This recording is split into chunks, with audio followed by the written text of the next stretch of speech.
ನಾವೆಲ್ಲ ಏನ್ ಕಾಳಜಿ ಮಾಡಬೇಡಿ, ಕಾರ್ಯಕ್ರಮ ಮಾಡಿ ಅಂತ ಹೇಳಿದ್ರು. ಅದಕ್ಕೆ ಎಲ್ಲರಿಗಾಗಿ ಕೂಡ ರಂಜಾನ್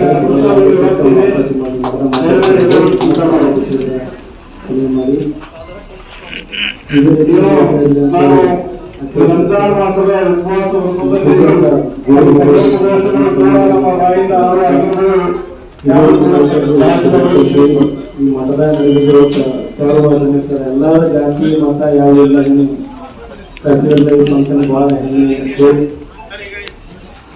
जैसे इस मंच पर हम मिल बैठकर ये अपने विचार एक दूसरे को दे रहे, अपने ईद में भी और अपने खुशियों के अंदर भी एक दूसरे के साथ हम शरीक रहेंगे।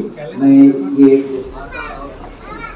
इतना इरादा मैं आपके सामने, इसी तरह हम सबका एक इरादा ये है कि हम अपने भारत देश को सबसे आगे ले जाना चाहते हैं और उसके लिए सबसे बेसिक चीज जो है वो ये हम आपस में एक दूसरे से मोहब्बत के साथ अमन के साथ रहेंगे तो यकीन मानिए कि हमारा देश पूरे वर्ल्ड में एक नंबर होगा। और उसके लिए हमें सबको एक दूसरे के साथ मोहब्बत बांटते हुए रहना चाहिए। इस मुल्क में अमन अमान इसी से कायम रहेगा। आज के इस प्रोग्राम के अंदर दो बात करने के लिए मुझे जो मौका दिए हैं, मैं आप सबका शुक्रिया अदा करता हूँ और जिला न्यूज सर की टीम को बहुत बहुत मुबारकबाद पेश करता हूँ कि आपने बहुत अच्छा प्रोग्राम ऑर्गेनाइज किया और ऐसे प्रोग्राम आगे होते रहेंगे इंशाल्लाह। जय ಮಹೇಂದ್ರ ಸ್ವಾಮಿಗಳ ಮಠದಲ್ಲಿ ಒಂದು ದೊಡ್ಡ ಕೂಟ ಇದೆ. ಇದು ಬಹಳ ಒಂದು ವಿಶೇಷದ ಕೂಟ. ಇಷ್ಟು ಜನ ಎಲ್ಲ ಕ್ರೈಸ್ತ, ಮುಸ್ಲಿಂ, ಹಿಂದೂ ಮತ್ತು ಸ್ವಾಮಿಗಳು ಅನೇಕ ಮತ್ತು ಎಲ್ಲ ಜನರು ಸೇರಿ ಬಂದಂಗೆ ಇದು ಬಹಳ ಒಂದು ಅದ್ಭುತ ಜಾಗ ಎಂಬುದಾಗಿ ನಾನು ತಿಳ್ಕೊಂಡಿದ್ದೆ. ಅದಕ್ಕಾಗಿ ಮಠದ ಮುತ್ತಲರಿಗೂ ನನ್ನ ನಮಸ್ಕಾರ ತಿಳಿಸ್ತೇನೆ. ಇಲ್ಲಿ ಸೇರಿ ಬಂದಿರ್ತಕ್ಕಂಥ ಎಲ್ಲ ಅತಿಥಿಗಳು, ಗಣ್ಯರಿಗೂ ಮತ್ತು ಇದೇ ತರದ ಎಲ್ಲ ಸ್ವಾಮೀಜಿಗಳಿಗೆ ನಾನು ವಂದನೆ ತಿಳಿಸ್ತೇನೆ. ಮತ್ತು ಎಲ್ಲ ಇವತ್ತು ನನಗೆ ಬಹಳ ಸಂತೋಷ. ಈ ಮಠದಲ್ಲಿ ನಾನು ಹಬ್ಬ ಮಾಡ್ತಾ ಇರೋದು ಬಹಳ ಸಂತೋಷ. ನಾ ಹಬ್ಬ ಮಾಡ್ತಾ ಇದ್ದಿಲ್ಲ, ಮನೇಲಿ ಏನೋ ಊಟ ಮಾಡ್ಕೊಂಡು ಕುಂದಿರ್ತಿದೀವಿ. ಅದಕ್ಕೆ ಈ ಒಂದು ಉಗಾದಿ ಹಬ್ಬದಲ್ಲಿ ನಮ್ಮನ್ನು ಕರೆಸಿ ಎಲ್ಲ ಸರ್ ಅವರು ಬಹಳ ಚಲೋ ಮಾಡಿದ್ರು. ಬಹಳ ಸಂಸ್ಥೆಗಳು ನಿಮ್ಮೆಲ್ಲರ ಬದುಕಿನಲ್ಲಿ ಸುಖ, ಶಾಂತಿ, ಸಮೃದ್ಧಿ ತರಲಿ. ಎಲ್ಲರಿಗೂ ಯುಗಾದಿ ಹಬ್ಬದ ಹಾರ್ದಿಕ ಶುಭಾಶಯಗಳು. ಜೈ ಜೈ ಕರ್ನಾಟಕ. ಈ ಒಂದು ಯುಗಾದಿ ಹಬ್ಬದ ನಿಮಿತ್ತವಾಗಿ ಭಾವೈಕ್ಯತೆ ಭಾವ ಸಂಗಮದ ಈ ಒಂದು ಕಾರ್ಯಕ್ರಮ, ಬಹಳ ಸುಂದರ ಕಾರ್ಯಕ್ರಮವನ್ನು ಆಯೋಜಿಸಿ ನಮ್ಮನ್ನೆಲ್ಲ ಬರಮಾಡಿಕೊಂಡಿದ್ದಂತಹ ನಮ್ಮ ಯಲ್ಲಾಲಿಂಗ ಪೂಜಾರಿಯವರು ಮತ್ತು ಇನ್ನಿತರ ಸಹೋದರ ಸಹೋದರಿಯರಿಗೆ ತುಂಬ ಹೃದಯದ ಕೃತಜ್ಞತೆ. ವೇದಿಕೆಯ ಮೇಲೆ ಆಸೀನರಾದಂತಹ ಪೂಜ್ಯ ಶ್ರೀಗಳೇ ಹಾಗೂ ಧರ್ಮಗುರುಗಳೇ, ಹಾಗೆ ಈ ವೇದಿಕೆ ಈ ಒಂದು ಸಭೆಗೆ ಆಗಮಿಸಿದಂಥ ತಾವೆಲ್ಲ ಆತ್ಮೀಯ ಸಹೋದರ ಸಹೋದರಿಯರಿಗೆ ಭಾವೈಕ್ಯತೆಯ ಭಾವ ಸಂಗಮ ಈ ಕಾರ್ಯಕ್ರಮ ಬಹಳ ಸುಂದರವಾಗಿ ನೀವು ಆಯೋಜಿಸಿದಿರಿ. ನನಗೆ ಬಹಳಷ್ಟು ಮಾತುಗಳನ್ನು ಹೇಳಬೇಕಂತ ವಿಚಾರಗಳಿದ್ದು, ಆದರೆ ಸಮಯದ ಅಭಾವ ನಮಗಿಲ್ಲಿ ಮಾತಾಡಲಿಕ್ಕೆ ಅವಕಾಶ ಕೊಡ್ತಾ ಇಲ್ಲ. ಎಲ್ಲರೂ 2-2.5 ತಾಸಿಂದ ನೀವು ಕೂತಿದ್ದೀರಿ. ಎಲ್ಲರ ಸುಂದರ ವಿಚಾರಗಳನ್ನು ನಾನು ಆಲಿಸಿದಾಗ ನಮ್ಮ ಅಣ್ಣ ಅಕ್ಕಂದಿರಲ್ಲಿ ಎಷ್ಟು ಸುಂದರ ವಿಚಾರಗಳಿದ್ದಾವೆ. ಇದನ್ನೆಲ್ಲ ಸೇರಿಸಿದರೆ ಒಂದು ಜೇನಿನ ಗೂಡಾಗಬಹುದು. ಅಷ್ಟು ಸುಂದರ ವಿಚಾರಗಳನ್ನು ನಾನು ಆಲಿಸ್ತಾ ಇದ್ದೆ.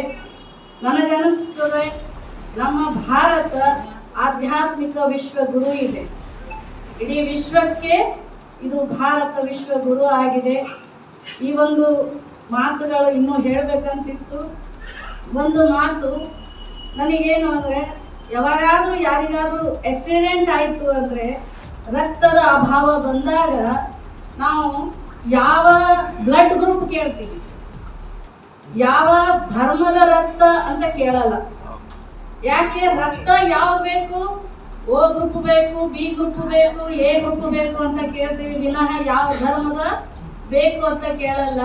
ನಾವಿರೋದು ಒಂದೇ ನೆಲದಲ್ಲಿ, ಒಂದೇ ನೀರು ಕುಡಿತೀವಿ, ಒಂದೇ ಗಾಳಿಯ ಸೇವಿಸ್ತೀವಿ, ಮತ್ತೆ ಇರೋಂಥ ದೇಹದಲ್ಲಿ ರಕ್ತವು ಎಲ್ಲದೂ ಒಂದೇ ಆಗಿದೆ.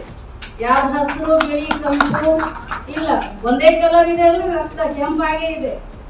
ಸೊ ಅದಕ್ಕಾಗಿ ನಾವೆಲ್ಲ ಹೊಡೆದಾಡುವುದನ್ನು ಬಿಟ್ಟು ನಮ್ಮಲ್ಲೇ ಹೊಟ್ಟೆ ಕಿಚ್ಚು ವೈರತ್ವ ಮತ್ತು ಹಗೆಯನ್ನು ಸಾಧಿಸುವುದನ್ನು ಬಿಟ್ಟು ನಾವೆಲ್ಲರೂ ಒಂದೇ ತಾಯಿಯ ಮಕ್ಕಳು, ನಾವೆಲ್ಲರೂ ಒಂದೇ ಅಂತೇಳಿ ನಾವು ಆ ವಿಚಾರವನ್ನು ಇಟ್ಟುಕೊಂಡು ಹೋಗಿದ್ದೆ. ಆದರೆ ಈ ಒಂದು ದಿನಕ್ಕೆ ಅರ್ಥ ಬರುತ್ತದೆ ಅಂತೇಳಿ ನಾನು ಭಾವಿಸಿ ಈ ಒಂದು ಸಭೆಗೆ ನನ್ನನ್ನು ಆತ್ಮೀಯವಾಗಿ ಆಹ್ವಾನಿಸಿದ ಪೂಜಾರಿ ಸಹೋದರರಿಗೆ ಹಾಗೂ ಎಲ್ಲ ಈ ಒಂದು ಕಾರ್ಯಕ್ರಮದ ಆಯೋಜಕರಿಗೆ ಮತ್ತು ಈ ಒಂದು ಕಾರ್ಯಕ್ರಮದ ಆಯೋಜನೆಗೆ ಅದೆಷ್ಟೋ ಪ್ರತ್ಯಕ್ಷವಾಗಿ ಪರೋಕ್ಷವಾಗಿ ಸಹಾಯಸ್ಥವಾಗಿ ನಿಂತಿದ್ದಾರೆ. ಅವರಿಗೂ ಕೂಡ ನನ್ನ ಪರವಾಗಿ, ನನ್ನ ಅಖಿಲ ಕರ್ನಾಟಕ ರಾಜ್ಯ ಸರ್ಕಾರಿ ಮಹಿಳಾ ನೌಕರರ ಪರವಾಗಿ ಧನ್ಯವಾದಗಳನ್ನು ಸಲ್ಲಿಸ್ತಾ ಇದ್ದೇನೆ.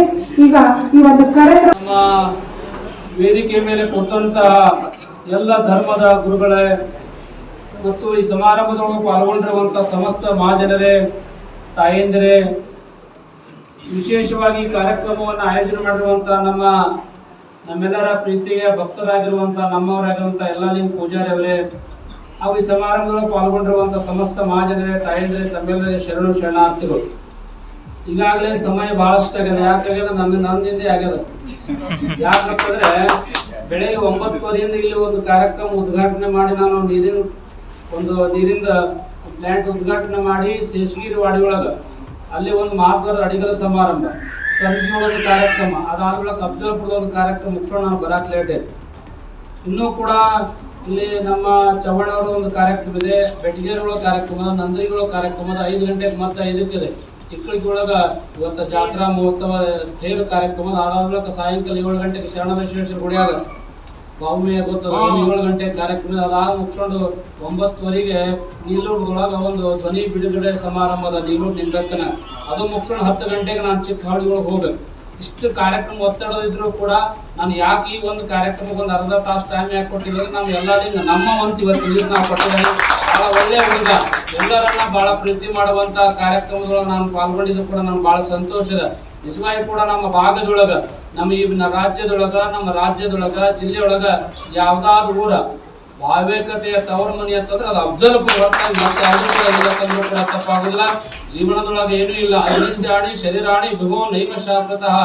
ಜೀವನದೊಳಗೆ ಯಾವುದೂ ಶಾಶ್ವತ ಇಲ್ಲ. ನೆನಪಿಟ್ಕೊಳ್ರಿ, ನಾವ್ ಎಷ್ಟೇ ಗಳಿಸಿದ್ರು ಕೂಡ, ಎಷ್ಟೇ ದುಡ್ಡಿದ್ರು ಕೂಡ ಹೋಗೋ ಟೈಮ್ನೊಳಗೆ ಏನೂ ತೆಗೆದುಕೊಂಡು ಹೋಗಂಗಿಲ್ಲ. ಖಾಲಿ ಹಾತ್ಸೆ ಆಯೆ ಖಾಲಿ ಹಾತ್ಸೆ ಜಯ ಅಂತ ಹೇಳ್ಯಾರ. ಬರುವಾಗಲು ಬತ್ತಲೆ, ಹೋಗುವಾಗಲು ಬತ್ತಲೆ, ನೀವು ನಡೆಯುವ ಕತ್ತಲೆ ಮಾಡೋ ಸಲುವಾಗಿ ಇಂಥ ಕಾರ್ಯಕ್ರಮಗಳ ಅವಶ್ಯವಾದಗಳೆಂಬ ಮಾತನ್ನ ಈ ಸಂದರ್ಭದಲ್ಲಿ ನಿಮ್ಗೆಲ್ಲ ತಿಳಿಸಿ ಒಂದು ಮಾತನ್ನು ಹೇಳಕ್ ಇಷ್ಟಪಡ್ತಾ ಇದ್ದೀನಿ. ನಮ್ಮ ತಾಯಂದ್ರಿಗೆ ಬಹಳ ಸನ್ಮಾನ ಮಾಡಿದ ಬಹಳ ಖುಷಿ ಆಯ್ತು. ನಿಜವಾಗಿ ಕೂಡ ತಾಯಂದ್ರಿಗೆ ಒಂದು ಮಾತನ್ನು ಹೇಳ್ತಾ ಇದ್ರಿ, ನಿಮ್ ಮಕ್ಕಳಿಗೆ ಒಳ್ಳೆ ಸಂಸ್ಕಾರ ಕೊಡ್ರಿ. ಇವತ್ತು ದಿವಸ ಇವ್ರು ಕೇಳಿ ಕೊಡಕ್ ಆಗಂಗಿಲ್ಲ. ತಾಯಂದ್ರ ಮಾತ್ರ ಮಕ್ಕಳು ಕೂಡ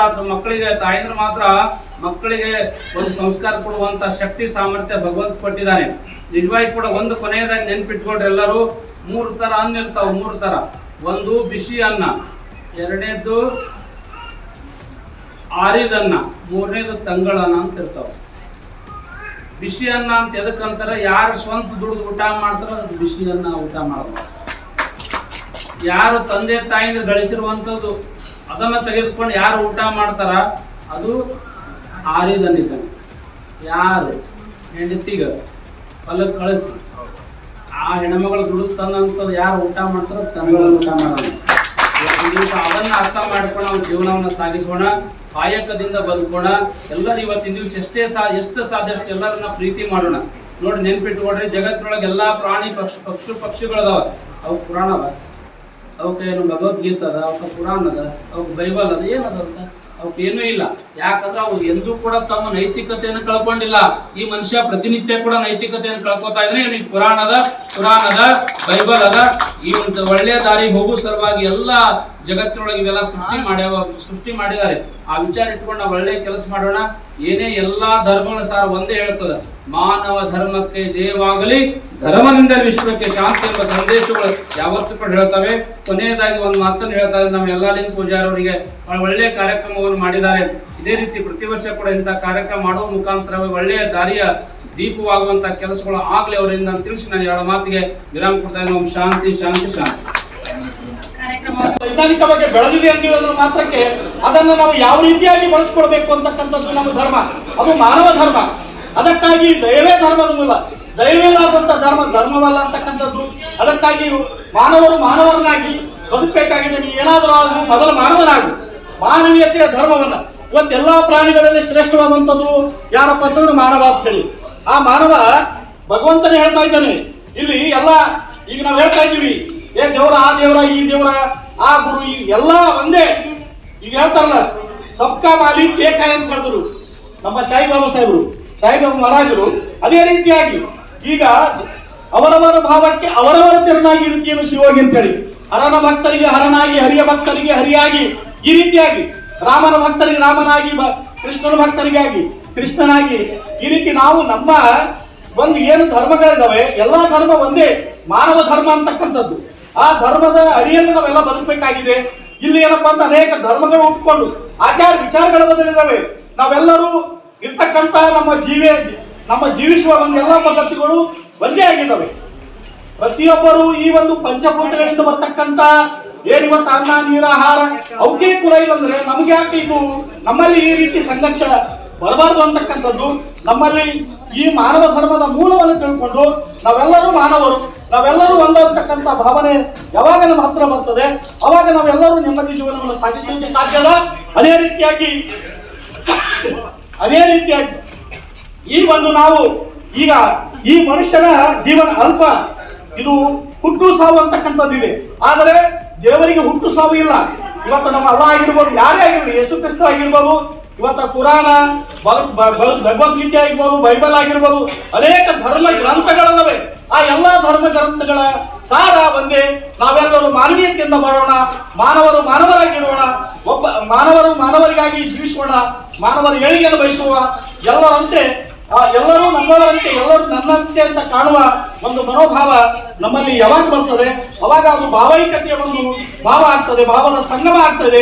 ಅದಕ್ಕಾಗಿ ನಾವೆಲ್ಲ ಈ ಆಚಾರ ವಿಚಾರಗಳನ್ನ ಇಟ್ಕೊಂಡು ಇವತ್ತು ಅವರು ಡ್ರೆಸ್ ಕೋಡ್ ಚೇಂಜ್ ಆಗಿರ್ಬೋದು, ಅಥವಾ ನಾವು ಆಚಾರ ಮಾಡ್ತಕ್ಕಂಥ ಕೆಲವೊಂದು ವಿಚಾರಗಳು ಚೇಂಜ್ ಆಗಿರ್ಬೋದು. ಆದ್ರೆ ನಾವು ನಡೀತಕ್ಕಂಥ ನೆಲ, ಕುಡಿತಕ್ಕಂಥ ಜಲ, ನಾವು ಈ ಬೆಳಕಿನಲ್ಲಿ ಎಲ್ಲವೂ ಕೂಡ ನಮ್ಮ ಮಾನವರ ಏಳಿಗೆ ಆಗಿದೆ. ಇವು ಇಲ್ಲಾರ್ದೆ ಯಾರೂ ಬದುಕಕ್ಕಾಗಲ್ಲ.